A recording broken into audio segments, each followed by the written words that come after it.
కాలేదన్నా అరే నువ్వు నా నువ్వు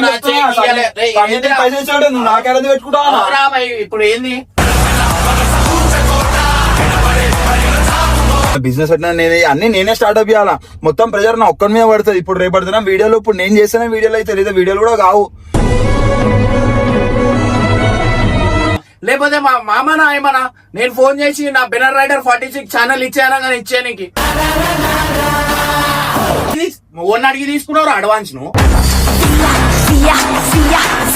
అరే నేను ఎంత ఏం మాట్లాడినా మా డాడీకి ఇస్తే మరి అదని ఇస్తాను. నాకు తెలుసు ఎంత బాధపడంటాడా. అరే మా డాడీకి నాకు నడుస్తుందా రాపో చిన్నప్పటి నుంచి మేము అటనే మాట్లాడుకుంటాం. ఎందుకు అమ్ముతున్నావు ఏం ప్రాబ్లం అని చెప్పి అడగాలి. ఎప్పుడు అడిగిందా? ఎప్పుడు అడగాడు. ఇప్పుడు కొడతా నేను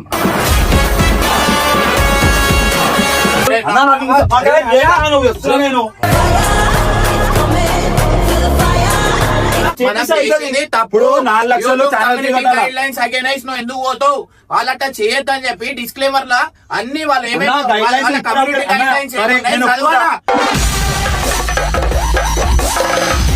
చదవాడు ఏం చేయడు. మనం బెనర్ రైడర్ ఓన్గిరా రైడర్ 46 ఉండొచ్చు, నాకే రైడర్ 46 ఉండొచ్చు.